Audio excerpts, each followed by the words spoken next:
25 ans Nature et Découverte, qu'est-ce que ça veut dire? 25 ans, 25 designers, imaginez 25 produits, des choses belles, utiles, pédagogiques. Rêver un objet futur pour Nature et Découverte.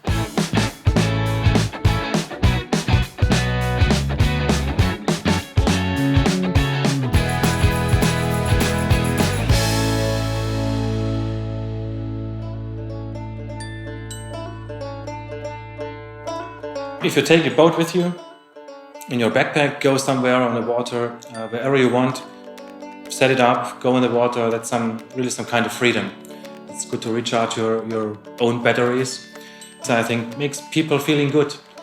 I think also the things that you can get at Nature et Découverte also are there to get a good feeling, to make people happy. J'ai vraiment l'impression que dans mon travail, j'essaye d'aller parfois vers ces thèmes-là aussi et de mettre ensemble, de faire une synthèse d'une forme de poésie, de légèreté, de rapport à la nature et de rapport à la science.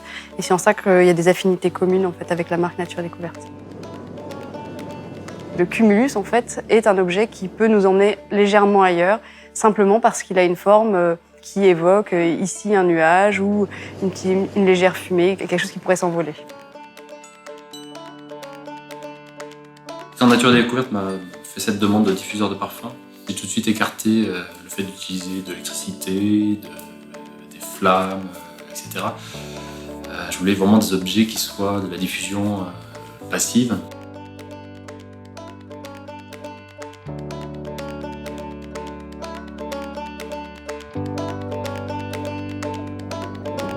So on the fish playmat, there's quite a lot of different little creatures that are hiding within, and they have different things inside, like different textures and bells, crabs, jellyfish, whales, lobsters, things like that. So there's all these different little intriguing creatures within it. There's lots of things that kids can discover. It is actually. I think being curious as a child is something we really need to nurture, and we need to push kids to do that. Je dessine de manière très instinctive. La question fondamentale en fait dans mon travail de couleur, c'est que je suis presque daltonien. Je ne vois pas les couleurs comme tout le monde, et donc ça crée un univers sans doute un peu singulier. L'image sur un t-shirt, c'est ce qui singularise quand même les gens. C'est une sorte d'animal assez indéfini, on ne sait pas ce que c'est peut-être un marsupilami, c'est peut-être ce qu'on voudra, quoi. On va dire que c'est un bassin. Hop, des petits personnages qui vont se mettre. C'est un jeu qui se transforme en une ville avec de la récup facile. À partir de quotidien, mais du plus quotidien, puisque ça part de la bouteille de lait, le flacon de shampoing, de paille qu'on a récupérée, mais de choses insignifiantes. Les parents ne penseront jamais que 4 bouteilles de lait peuvent devenir les 4 tourelles d'un château. C'est évidemment une incitation à être curieux, mais pas à être curieux des choses très lointaines, c'est être curieux de son quotidien. Notre process de travail, c'est d'avoir le moins d'impact possible sur l'homme et sur l'environnement. Donc on travaille avec des matériaux naturels. On fait de l'éco-conception, c'est-à-dire qu'on essaye d'optimiser un maximum la fabrication des objets. On essaye aussi de limiter le transport, justement en fabriquant en France. Notre cahier des charges, c'était de rendre l'objet ruche accessible et surtout qu'il soit productif et que ce ne soit pas juste un élément décoratif, que ce soit vraiment un objet d'usage et qu'il puisse réellement contribuer à la production d'une part de miel et puis surtout à créer des habitats pour les abeilles. C'est la première ruche souple qui existe, qu'elle est pliable, elle prend très peu de place, elle est extrêmement facile à monter. Donc si demain on demande à des créateurs effectivement des objets qui pensent l'avenir, ces objets sont avant tout des objets poétiques. Et moi je pense toujours que de toute façon ce dont on a besoin c'est des armoires pleines de poésie.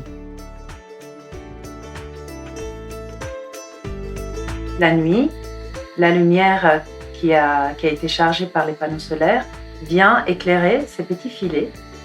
Le principe de cet objet, c'est quand même que les insectes soient attirés la nuit vers la lumière et qu'ils puissent voler autour de la lumière et ressortir. Et donc ça devient à la fois une lampe et à la fois un observatoire à insectes nocturne.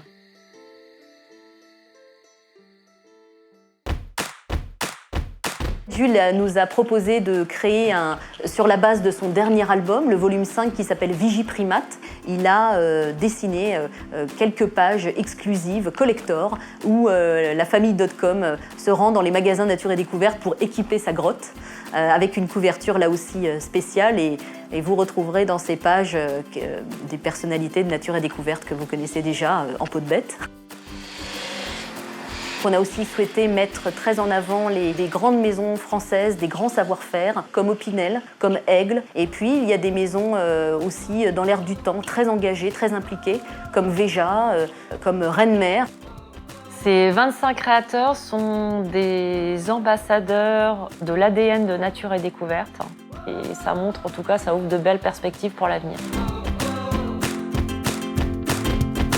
Des produits qui soient liés à la sensibilité, au monde de l'art, des produits poétiques, des produits signés, des produits qui portent une part de créativité très forte. J'aime cette idée de durée, surtout 25 ans après, et surtout dans les années d'aujourd'hui où tout va si rapidement, où le plaisir doit être contenté instantanément.